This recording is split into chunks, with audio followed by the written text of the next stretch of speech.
Welcome to the show, Martha Beck. Thank you so much, Jason. I'm so happy to be here. Yeah, I'm so happy you're here. And thanks for making the time. Eager to dive in. Yay, let's do it. All right. So I just gave kind of a formal intro. How do you introduce yourself in a minute or less? I always just say, I'm Martha Beck, not the serial killer. That's it. Okay. There was a serial killer named Martha Beck. Was it really? Wow. Yeah. She was bad news. Yeah. But I don't know. My whole book, as you know, is about sort of moving away from culture. And I did my best to achieve things in the culture, but then came to value them less than just the fact of being human. Mm-hmm. So thank you for introducing me. And I'm just a person. Right on. And I think you're a very empowered person who's made a particularly heroic journey to become oneself and to have the integrity you have with yourself, which we're going to get into. Yeah. And you also train coaches. You run a training organization, and I have lots of questions about how the heck you started there. But if we could rewind the tapes, I just always like to ask some guests, like, how did you get into personal growth in the first place and begin looking at yourself? And I have some ideas, obviously, because of your book, but the listeners who don't know you, and how did you get into growing and developing yourself? Oh, I was an anxious, miserable child and teenager, and just sort of desperate. When I discovered there were books that would help you like learn to do things in life and be happier, I was hooked right from the beginning. And then I got a doctorate in sociology. I would have done it in psychology, but at Harvard, where I was at the time, psychology was you in a room with a rat, and anything with another person was sociology. So I went there and sort of followed it the formal way. And then I was teaching business school, actually.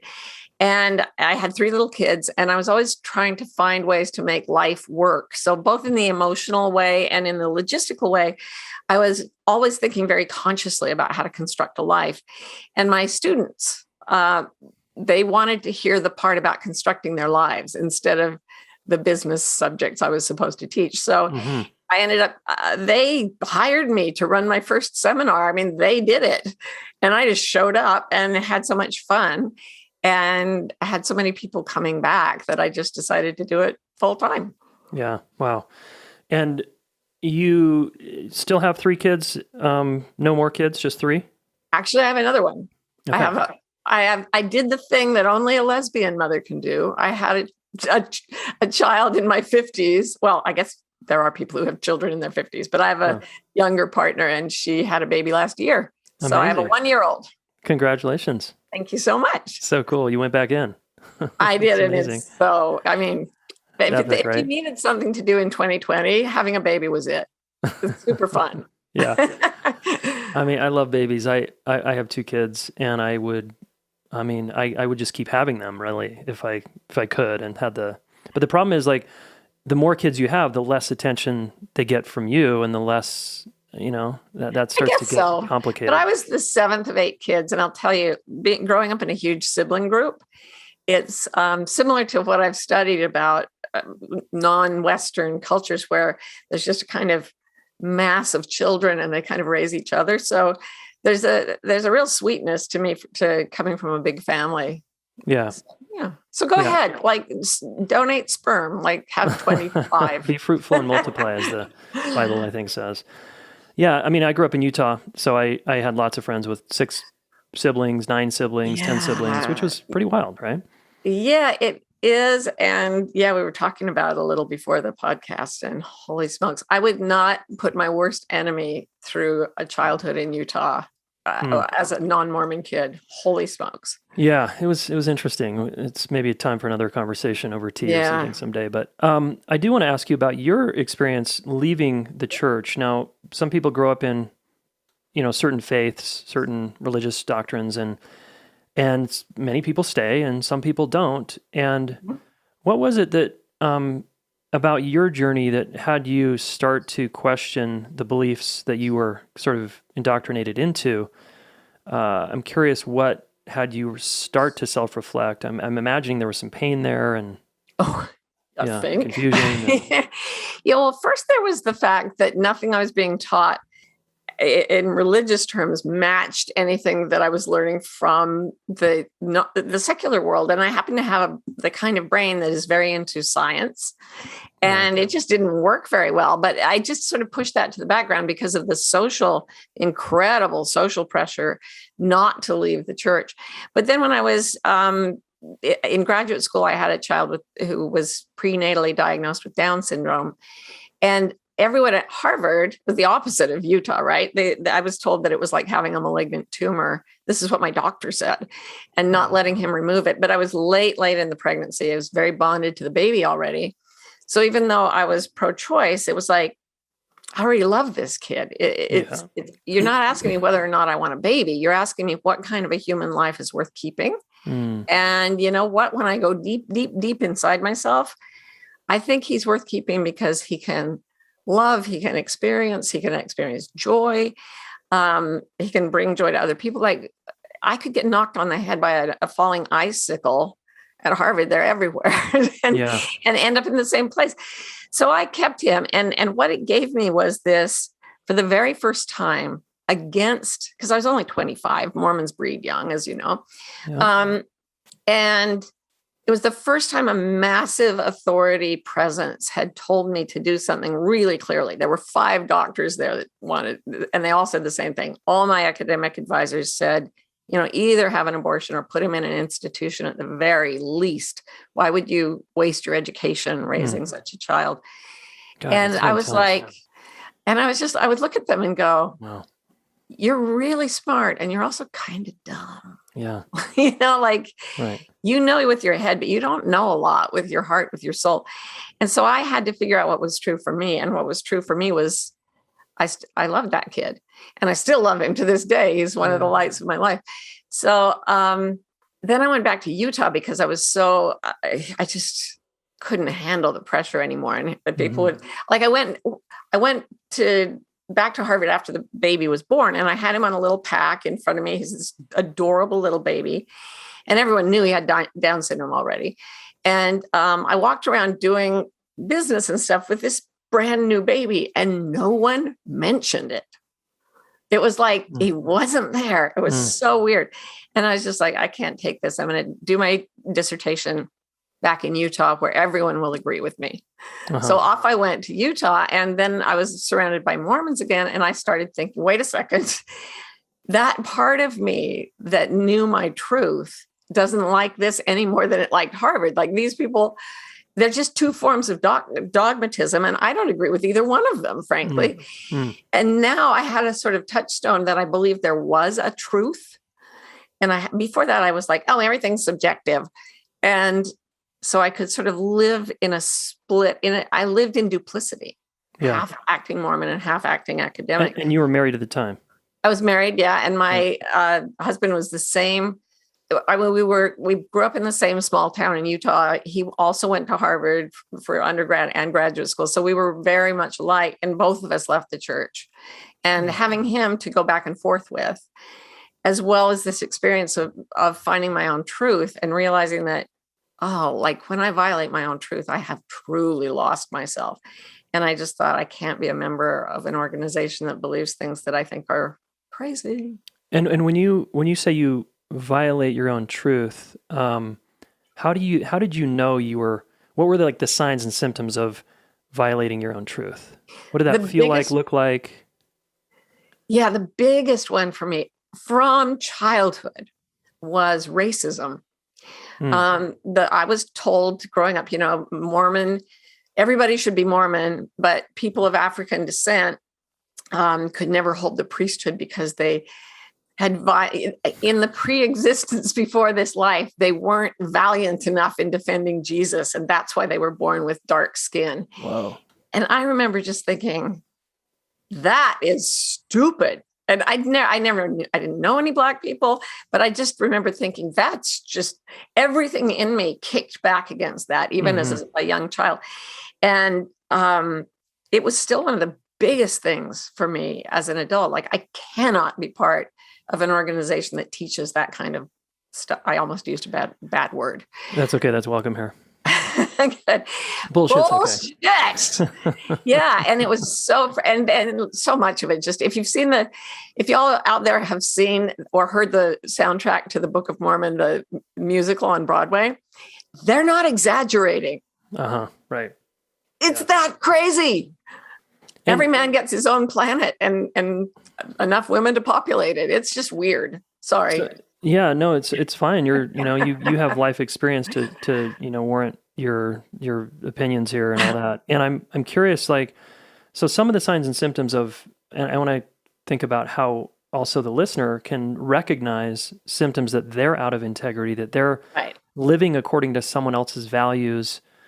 I noticed for me when I was younger, I had a lot of depression and anxiety. And no matter how much external validation I got, everyone's like, Jason, you have the life. Jason, you're so great. Jason, blah, blah, blah, blah, blah. I felt like shit. And the more validation I got, the worse I felt. Yeah. Because they were trying to conform to my persona and the sort of vibe I was putting out. But inside, I was a mess. Mm-hmm. And I'm curious if that was true for you. Oh, absolutely. Absolutely. And I developed what I now call, because zip back a second, I wrote a book on integrity based on Dante's Divine Comedy. Yeah. And the Divine Comedy starts with the poet desperately depressed, confused, and miserable in the middle of his life. He says, in the middle of my life, I just came to myself in this dark place and I didn't know how I got there, didn't know how I got out. And he describes what I came to call dark woods syndrome. Mm-hmm. And these are the signs that as a coach, I now know, and I'm sure you know too, these signify to me that somebody has kind of abandoned their deep self, their true self. And the signs are first, these bad negative emotions that you're talking about, fear, depression, free floating hostility. So all the negative emotions, if you don't pay attention to that, you might get physical illness. Yeah. Did you? Okay, there you go. Then people can get into addictions, trying to medicate the pain away. Their relationships start to suffer. So you become a relationship expert, and their careers start to suffer. And I had pretty much all of those. Yeah. And it sounds, well, it's so interesting because I was raised Mormon, and that forced me apart from my true self because I didn't agree with everything they said right from the beginning. But my best friend was the one non-Mormon in my elementary school. Mm-hmm. And she was Catholic. And I was telling Jason before the podcast, my teachers would take me aside and tell me not to be her friend because she was not Mormon. So you grew up in that same community. And I had people tell me, my Mormon friends, some of their parents would say you can't date him or be friends with him. Absolutely. For sure. Yeah. I got that a lot. I mean, it's Mormonism is a life world religion where every aspect of your life is affected by your belief system. But in a weird way, everybody is part of a life world, not religion, but a culture, like a family culture that says, here's what you're allowed to do. Here's who you can't be friends with. Here's who won't be friends with you. There are like multiple levels of culture. Every couple has a culture. Sure. Every nation has a culture. And when you get caught in a culture that teaches things in direct opposition to your true nature, it splits you from yourself. Yeah. And after 30 years of coaching, I came to believe that this division from one's own true self is actually the source of emotional suffering, period. Yeah.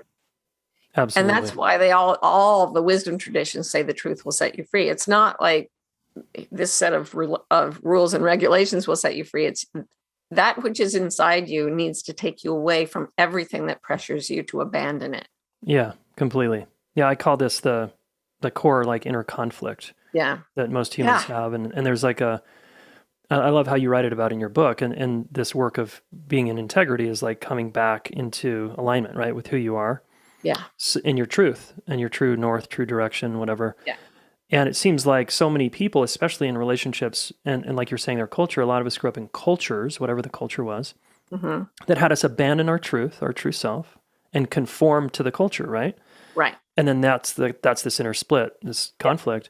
Yeah. And it seems like you made this very heroic journey to come back into alignment. And I want to talk about like how you did that exactly. How did you have the courage to be yourself, knowing that you were probably going to be rejected by everyone around you, not only once with the church, but also in your marriage, and also coming out, and also, it's like Yeah. we could make quite the list here. Yeah. I went to Harvard to choose to have a child with cognitive disability. Then I went to Utah to become a lesbian. And people ask me for advice. It seems like I was born to be to have to make a choice. Like maybe that was the ticket I bought or something. I want to end up in culture after culture where I won't just be a little bit different, but my life will take me in exactly the opposite direction. Yeah. And I will do exactly what gets me the most like public shaming, because culture's greatest tool for creating conformity is shame. So waddling around Harvard, 8 months pregnant and having another student once leaned across the table in a seminar and looked at me and said, every woman has an obligation to screen her pregnancies and eliminate threats to society. And I was like, whoa. Okay, I wasn't feeling that great before this discussion. And now so there was that. And then when I got back to Utah, it wasn't just that I left the church. My father was a pillar of the Mormon church. He was an apologist, which means he is a scholarly defender of all the church's beliefs and doctrines, which are frankly just outlandish. And so he did a lot of what they call lying for the Lord. Yeah, it's a thing. It's intense. Yeah. And I think it actually made him insane. I think he was a great soul, great spirit who got split from himself so severely that it resulted in genuine mental illness. And he sexually abused me. And I started having flashbacks, very, very intense, vivid, undeniable, like full-on sensory memories of that when I was back in Utah. And so I left the church, which did it. And for some reason, they put it on the news. Like it all had to be so freaking public. Right. And I'm an introvert. I'm incredibly shy. So it was at that point, I would walk through my neighborhood and the neighbors would literally physically turn their backs as I walked by. And the reason I had to do it was that if I hadn't, I mean, Jesus supposedly said, what does it profit you if you gain the whole world and lose your own soul? And I needed my soul back. So it was horrible, but I got my soul back. So in the middle of this horrible experience, I started to actually heal from the depression and anxiety and autoimmune diseases and obsessive compulsive behaviors and everything that had dogged me. And then I, 10 years later, felt like I needed to help other people. And I wrote about it. Yeah, Leaving the Saints, right? Yeah. And they didn't just turn their backs. They turned toward me, but with firearms. I got death threats. I got, yeah. So it was gnarly. And I had the opportunity to get more pieces of my soul back than I think most people ever get, because I had lost them so deeply that I couldn't bear it. And sometimes I think that's what people need to hit bottom and make a choice. Yeah, how did you not kill yourself or go into even more of a depression? Because most people couldn't handle that level of attack or shame or humiliation. So I'm curious, what was it inside of you that kept you going? Ironically enough, it was that I became a believer in some kind of spiritual consciousness in the universe. Certainly not any religious dogma, but when I was 29, I had just moved back to Utah, and I made a New Year's resolution that I would not tell a lie for a full calendar year, not a single lie. And that was the year it all fell apart. I make a challenge in my book. Try a 3-day lie challenge, but go easy on yourself, because it's like base jumping without it. Yeah. So I started to sort of very rapidly get in touch with the stuff that I'd repressed. And then I was teaching a college course in psychology, and the discussion turned to the subject of rape. And I had like a massive panic attack, fainted, And when I woke up, was in excruciating pain and went into surgery. The doctors were afraid that I had a tumor growing in the places you don't want to mention on a podcast. And so they put me right into surgery. And in the middle of the surgery, I opened my eyes and sat up, which was strange because I was fastened to the table with my eyes taped shut. But I was clearly, like, I was sitting, watching the surgeons, listening to them. And then I was very confused. So I lay back down and I looked up at the surgical lights going, what's happening to me? And in the middle of the surgical lights, there was a ball of light about the size of a golf ball that suddenly appeared. And it was the most exquisite thing I've ever seen. I can't even possibly describe how beautiful this thing was. It was full of colors you've never seen. And it started to grow and it filled the whole room. It filled the objects in the room. And when it touched my body, I felt this overwhelming warmth and love and sweetness. And I started to cry actually on the table. But then I just sort of got obsessed with going into the communion with this light, which communicated to me somehow, this is what you really are. This is what you all really are. You're pure love. Everything's fine. I'll always be right there here with you. And you're about to go through something really, really hard. So I just want you to know I'm here. And I came out of it sobbing with happiness. And the first person I saw was a janitor mopping the floor. And I opened my eyes and I went, I love you so much. So I asked the anesthesiologist, what did you give me and what did it do to me? And he said, what happened in there? He said, because we saw you crying and we thought you could feel the surgery. And the surgeons were panicking and they were about to increase the anesthesia, which is dangerous. And he said, a voice told me not to do it. It told me you were crying because you were happy. He was just white as a sheet because he thought he'd made a mistake. And I said, yeah, that's exactly what happened. And he said, in 33 years, you know how many times this has happened to me? And I said, no. And he said, once. And then he kissed me on the forehead and walked away. And I hung on. If I hadn't had that experience, absolutely, I would have killed myself or just died of some disease that I brought on myself to get away from the pain of total cultural rejection. Yeah. Wow. But with that light on my side, nothing could get me down, really.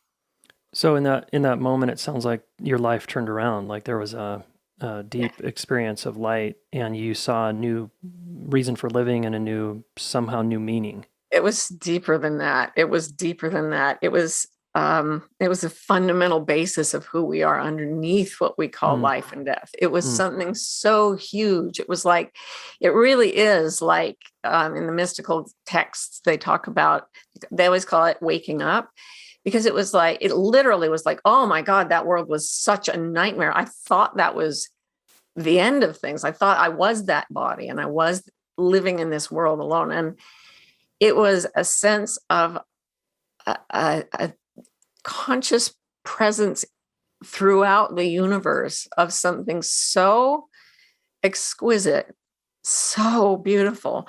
And the other thing it told me was, don't make the mistake of thinking that you'll feel this way when you die. Your whole job, all of you, is to learn to feel like this while you're alive. That's the whole point of being alive. And so I came out just ablaze with that. And it was a complete turning point, total watershed to because the great thing about those people have them in near-death experiences, the memories don't fade. They stay present with you. And it didn't just give me a new outlook on life. It completely transformed all of reality for me. Wow. Yeah. And I appreciate you trying to talk about it because I know it's probably not easy to put it into words. Yeah, it's ineffable for sure. And so after that, did you sort of become a healer? Meaning, like, did you start to be like, how can I help other people? Or did you already, you're already doing some teaching and stuff, but I'm curious how that informed what your next steps were in terms of your business I think helping others. I think it would be so fun to like compare notes with you now that I know you grew up in Salt Lake. But later in my life, after I'd been coaching for a long time, I had some odd experiences in an African, out in the wilderness in Africa with an African shaman. I'd had a dream. I told my friends in the Shangaan tribe about it, and they ran and got me a healer, a Sangoma. And she did this reading the bones thing that they do in this tribe in the middle of an African night with lions roaring and hyenas whooping. It was a really weird experience, but it put me on this path of researching the ancient traditions of healing. And what I found was that in every culture except modern cultures, there are certain people who are born very emotionally sensitive. They often have some kind of disability at some point, or a relationship with someone with a disability. They're artistic. They're interested in psychology and all these different things, nature, mysticism. And those kids will be identified by the tribe as healers and sort of trained up. And one of the things that affects them is something called a shaman sickness, where you either get a physical ailment or something really awful like an addiction or a depression or an anxiety disorder. I would say that you and I and a lot of other people who are joining coaching schools were born to that archetype, because every little band of 50 to 150 people had at least one working shaman, one who was too old to work, a couple on the way up. Like, it's not that uncommon. And I honestly think it's a biological thing. I think within every population, there are going to be a certain percentage who are born with this archetype. And it doesn't mean you have to be a life coach or a relationship coach. But you're going to end up healing the world in some way, because that is the only thing that is true for you. So when you get to the true nature of someone born to be a healer, that's where it sends you. And I almost think the world gives us these difficult experiences so that we can work our way through and go into the darkness and out again, so that we can go back in and bring back other people. Yeah. It's like an initiation, right? Yeah. Yeah. And I think it's kind of a choice, and there's nothing I can think of that I would rather do. I'm with you. So yeah, I'm right there with you. It's like, it's just an honor to, in a way, be a midwife to other people's unfolding journey, right? Yeah, it's deeply sacred to me. So ironically, by becoming an atheist, I ended up in this place where my whole life is devoted to the service of other people's souls. Yeah, it's amazing, inspiring. Hey, quick interruption here to talk about our coaching program. If you've ever thought about a new career or doing a side hustle, you should check out relationship coaching. Seriously. You can make good money. You can serve people from your heart. And a lot of people need help right now. Here's one of our graduates who is now an awesome relationship coach, Shannon. Hi, my name's Shannon, and I joined the coaching program in the fall of 2019. And I joined for two main reasons. One, because I really had a strong, deep desire to be of service to others. And I knew that I wanted that to be through coaching. And I really trusted that Jason and his team and their wide range of experience would really provide a fabulous foundation to learn the skill and art of coaching. And two, being a growth junkie, I just knew that this coaching program would provide a great opportunity to poke at some really hard to reach areas within myself. And it did not disappoint. What I've learned and how the coaching program has changed my life, I get to wake up each day excited and energized about what I do, my mission in life, and have the opportunity to be of service to others and to sit and have conversations and guiding others and bringing more clarity and joy into their life, all through my own experiences and what I've learned. So I just feel thoroughly grateful. I also find that I have more confidence. I speak my mind more clearly. I've developed friendships with people over the course of the year that are lasting and deep and just brings so much value to my life. So I feel really grateful to have participated in the program and to continue learning through the Relationship School. Okay, Shannon is an excellent coach. She's been training with us in both individual relationship coaching as well as couples coaching. And she's currently in our couples coaching training program. So she has changed her life and she's helping others change their lives. If you want to apply, go to relationshipschool.com/RCT. Hope to see you in there. I'm going to start with kind of like a top level question, and then maybe we can get into the details. And the question is, why didn't you become a therapist instead of a coach? And why coaching over therapy? And I can imagine you've done a lot of therapy and done a lot of trauma healing and so forth. Because coaching wasn't, maybe when we're talking about your journey, coaching wasn't a thing that you would go heal from leaving a church or a traumatic marriage or like people wouldn't hire a coach, right? So I'm so curious how you evolved into pursuing coaching versus therapy.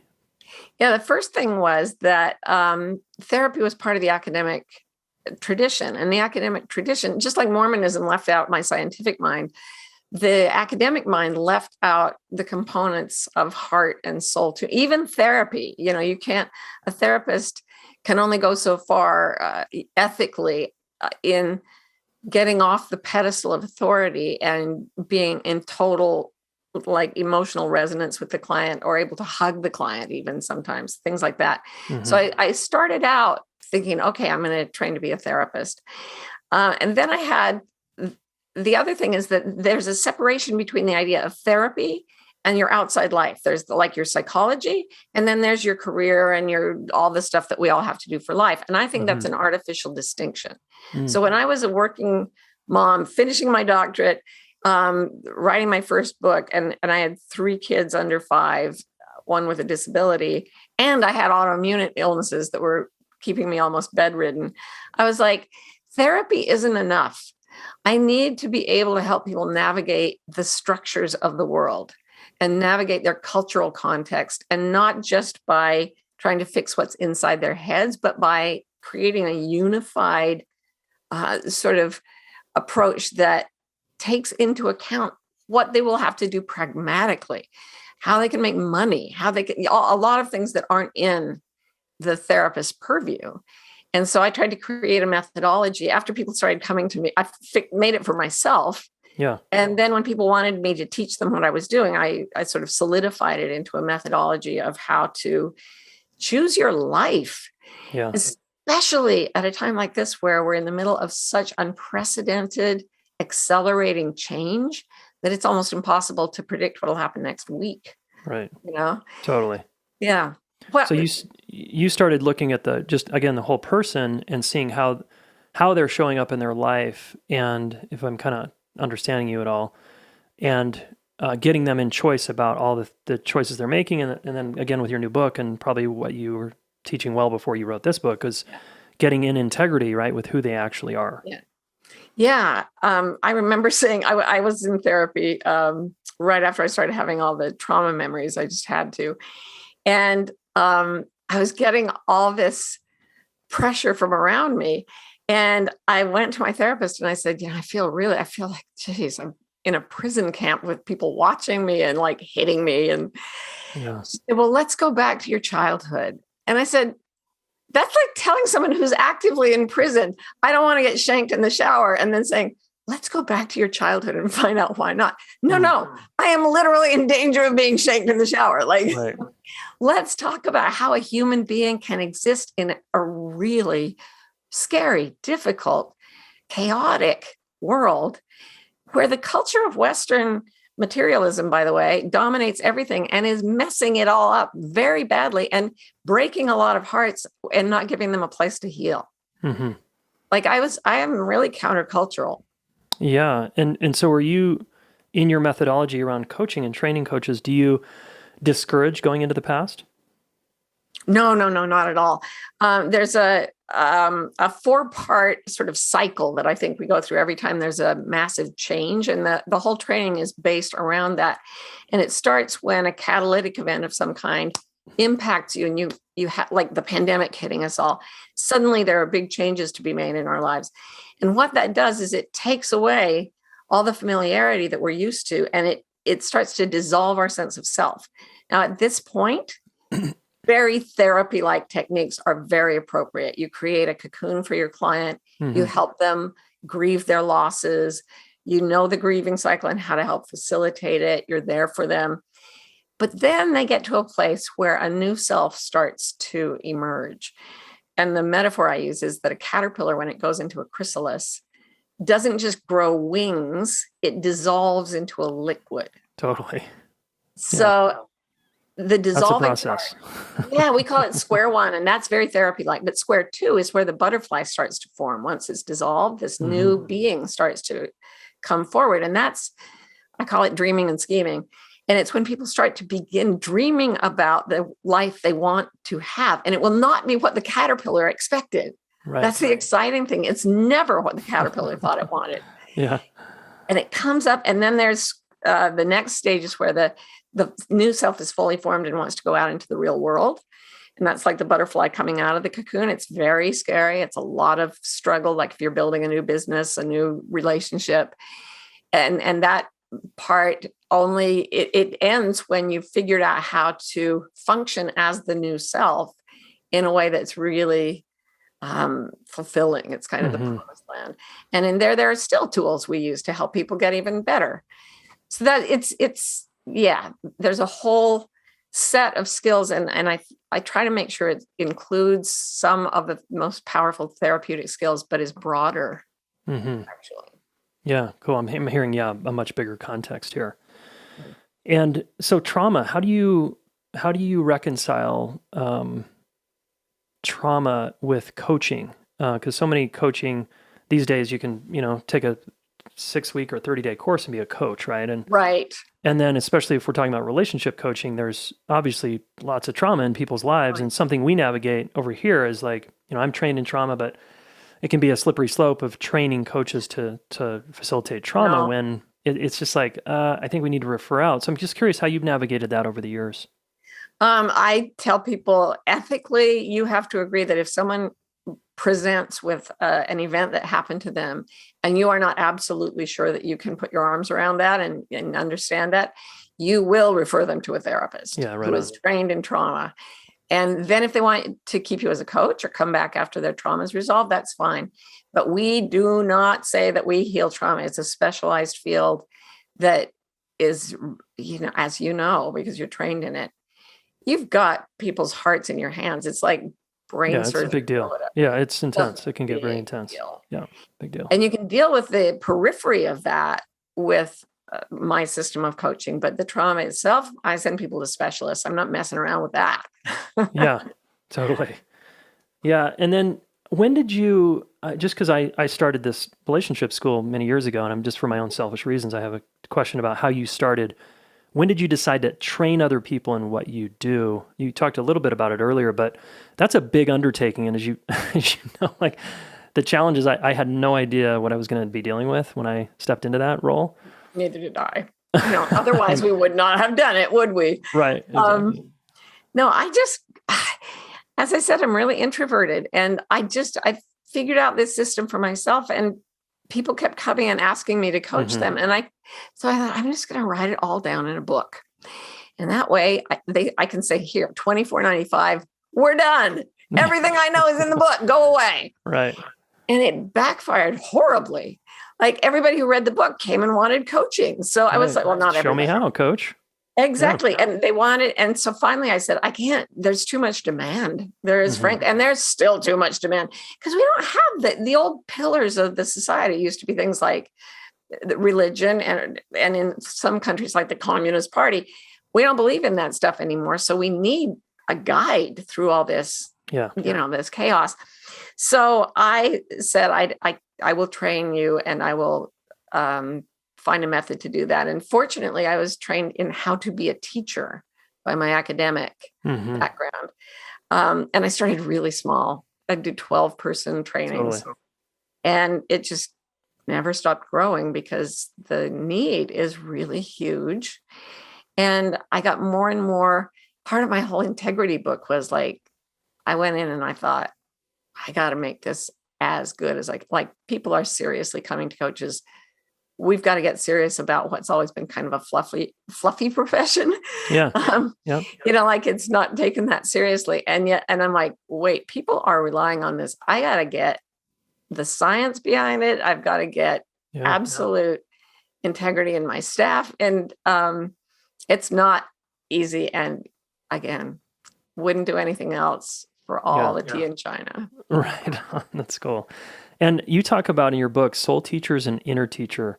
Yeah. I'm just wondering if you talk about the difference there. And I think you said the soul teachers you want to have in your life don't conform to your ego and make you feel good always. They can be people that kind of kick you in the butt. So will you maybe unpack like soul teacher, inner teacher, and also just how you've dealt with being a teacher to so many people? Yeah. In the hero saga, Joseph Campbell's saga of the hero with 1,000 faces, after someone is presented with the call to adventure to become a hero, the next thing very soon, what happens is that they find a teacher. First they say no, then they're pressured to do it. Then they find a teacher. And the teacher is there to take you on the heroic saga of your life, which is to go to a different world, which is very frightening, to go through a lot of trials and bring back a gift for your people. And every time you feel like, okay, I got to step things up, or I've got to make it a break. I've got to find my true self. I've got to get my real career, got to get the right relationship. That's a call to adventure. And if you start looking for a soul teacher, they will show up, sometimes multiple. For me, they're mostly books. And I've gotten so much, like Dante's Divine Comedy was for me a soul teacher. And for him, he read the poetry of Virgil. And in the Divine Comedy, Virgil is his soul teacher. But I've also had people who are professors. I've had friends. I've had folks show up. And maybe it's just that your attention is primed, but there's always been someone who stepped in, sometimes just for a day and sometimes for decades. To be a soul teacher. And you can recognize them because they don't agree with you. As you said, they are cultural outliers. So you've been acculturated away from your true self. And you have a set of cultural values. And the soul teacher comes in and does not share your values. So one of my soul teachers that I didn't write about was my first year art professor at Harvard. And he had a brother who lived in Idaho, and he was a brilliant artist and a brilliant man and had a huge heart and thought that Mormons were idiots. And sorry, I keep making these harsh statements. I love many, many Mormon people. Okay. But the fact was, nobody had ever challenged me to break away from that culture before, but I loved this man, and art was always that was my sanctuary, my haven, my passion. And so that connection with him, and I could just tell he got me by the way he got my drawings, and he became a father figure, and he helped me start to realize that I could question my religion and still have support from people who were important. And it's just, if you look, you will feel a kind of resonance when you meet a soul teacher. Like after I took the first class with him, I remember being really struck by him, like this person's going to be important in my life. And I was sitting at a bus stop drawing, because I drew all the time. And the person next to me at the bus stop looked at my sketchbook and said, "There's a class you should be taking." And I said, "Oh, I know, I'm already in it."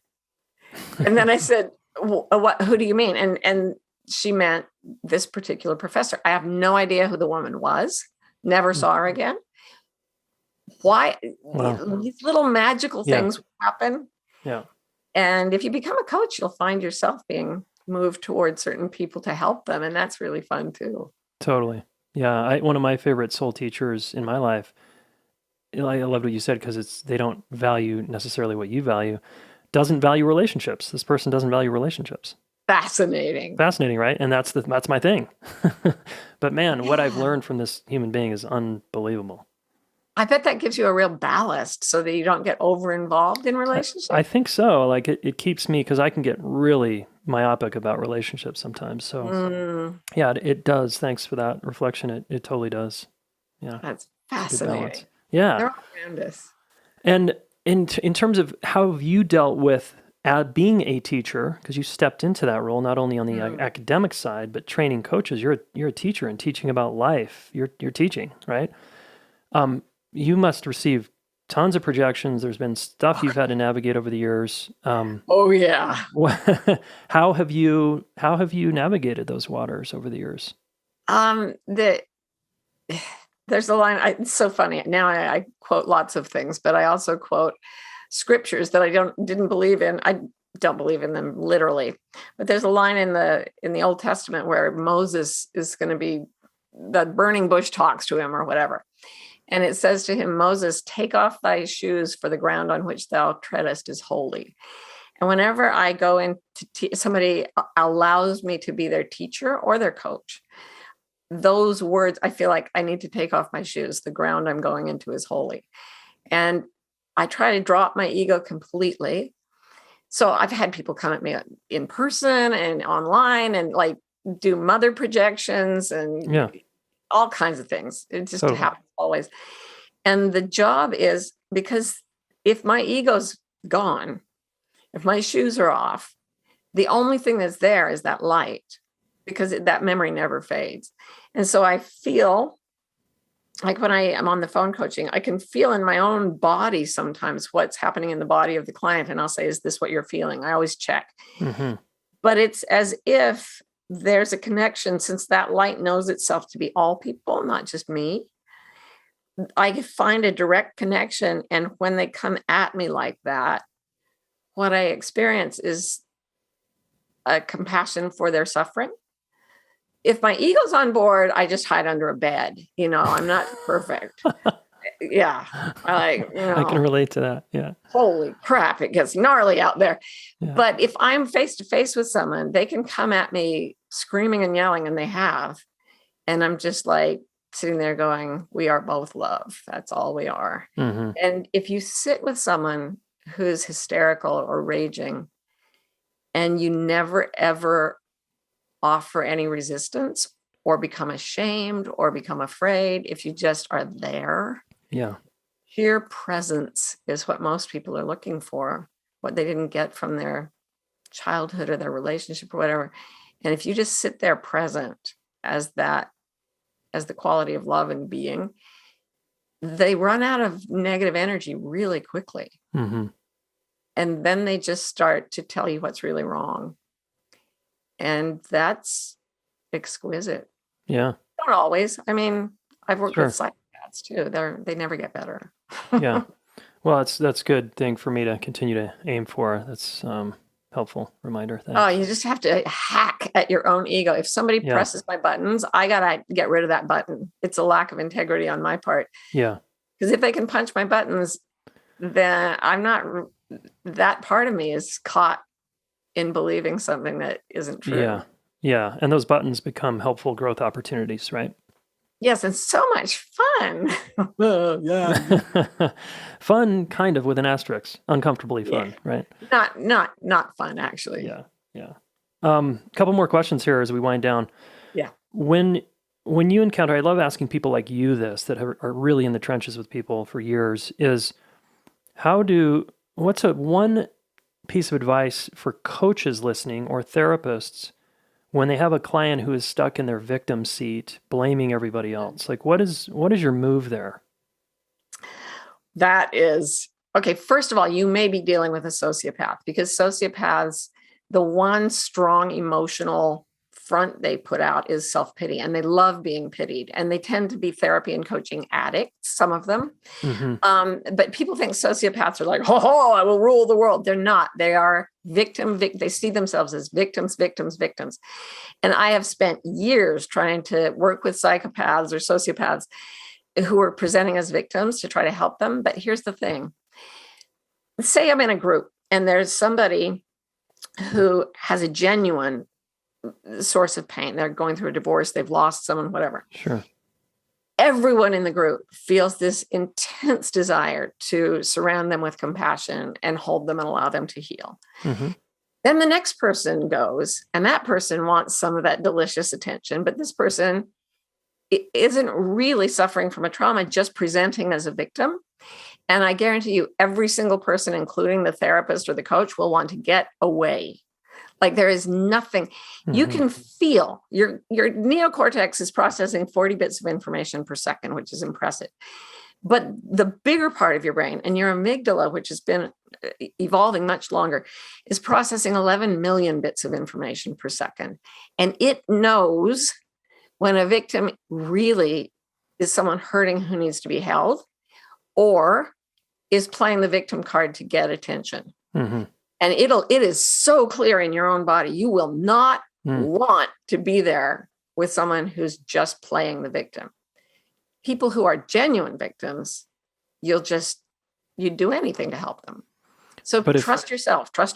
Yeah, love that. But if sometimes that victim person playing the victim, let's say in that same group, there's a healer, helper that has a hook there and actually now starts to get into a dynamic where they really believe they're the person's savior or can actually help that victim. And then they get stuck in that dynamic for years. The Karpman triangle. I write about it in the book. Yeah, the victim, the persecutor, and the rescuer. And people like you and me, Jason, can get stuck in the rescuer role for years. We can get trapped by people playing victim. And that's why I said I spent decades fruitlessly giving free So I'm asking you because I'm like, you've learned some shit here.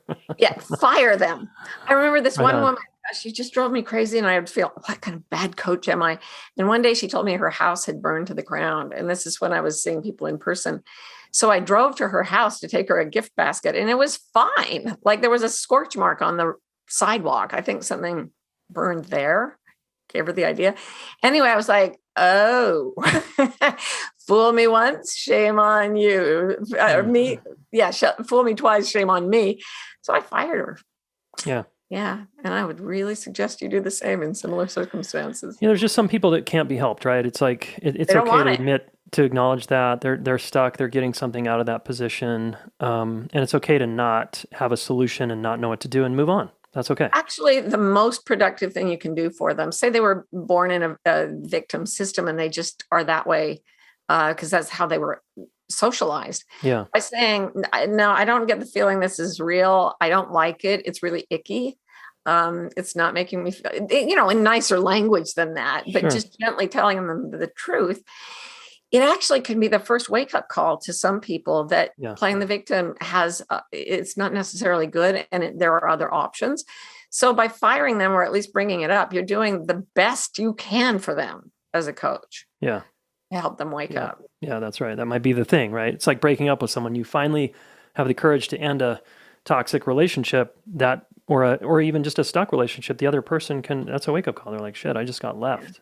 Again. The truth always sets people free, even if it's having your coach say, I don't feel like I can help you anymore. Yeah. Cool. One more question. I ask all my guests this, and one of our missions is to reach a lot of young people. Yeah. And if I had a room full of 1,000 high schoolers, let's say, and I could only teach them or share with them one thing about love or relationships, and you were whispering in my ear, what would you want me to tell them? I'd say, tell them that maybe there are people in their lives telling them that they're, through love and benevolence, are trying to get them to behave in a certain way. And if they feel that love is not sincere, or if they feel that it is making them less free, that's not love. It's something I call spider love. Spiders love flies genuinely. They love them. They love the way they taste and crunch. And the way they express that is to bind them up and so that they can take out their life force whenever they want to snack. Mm-hmm. So I would say to the teenagers, if somebody calls it love, but it makes you less joyful, less free, less yourself, if it makes you feel like you have to leave yourself, that's not love. You have an instinct, especially young people do. If you don't feel like it's true, trust yourself before you trust anyone, even if you're only 12 years old. Yeah, right on. Awesome. Thank you. And Martha Beck, where can people find your amazing new book, The Way of Integrity, and where can they learn more about you and your trainings? Thank you. Amazon.com is a good place for books, so I've been told. And I have a website, marthabeck.com, where you can find out everything you want to know. Great. And do you have any exciting new trainings coming up that you'd want to share? Yeah, we just opened the training for our next life coach. We're training life coaches. So that training just opened for the spring. And we're starting a new course next year where people can do the whole change your life thing without having to become a professional coach. Because not everybody wants to be a coach, right? Yeah. So that's very exciting. And that's cool. Yeah, and just for reference, how long is your coaching training? And do people have to apply, or how does it work? It's 9 months. You do have to apply. We offer awards and scholarships for people who are serving underserved communities, and cool. You will meet the nicest, most wonderful people in your life. Well, and what's the name of that training? The life coach training? It's called the Wayfinder Life Coach Training. Okay. Awesome. And they can find that at marthabeck.com. Yeah. And just by the way, Jason, I can't say goodbye without saying thank you for all the work you've done. Your podcast is amazing. You're amazing. Your relationship school is amazing. And what a gift to the world. Thanks. I appreciate that. Yeah. Thanks for being here. My pleasure. Here's your action step. Other than to check out marthabeck.com, and her new book, Martha Beck, The Way of Integrity, Finding the Path to Your True Self. It's available in all the places, the book places. Other than checking her out, considering her trainings, and reading her book, a simple action step you can do today is to reflect on this word integrity as she and I were sort of defining it. We never really defined it, but basically it's being true to yourself, right? It's not so much doing what you say you will do, which is a lot of people's definition of integrity. It's more being who you are and not subordinating to other people's ideas of who you should be or how you should be. And just rate yourself on a level of differentiation scale, as we talked about in the Ellen Bader podcast.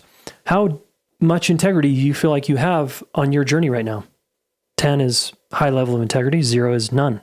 How about that? And then share it with a friend. Where are you at with your own integrity? Okay. Again, it's just and then, take another step and have a conversation about it with the person you care about or this friend that you're perhaps listening to this with also. Cool.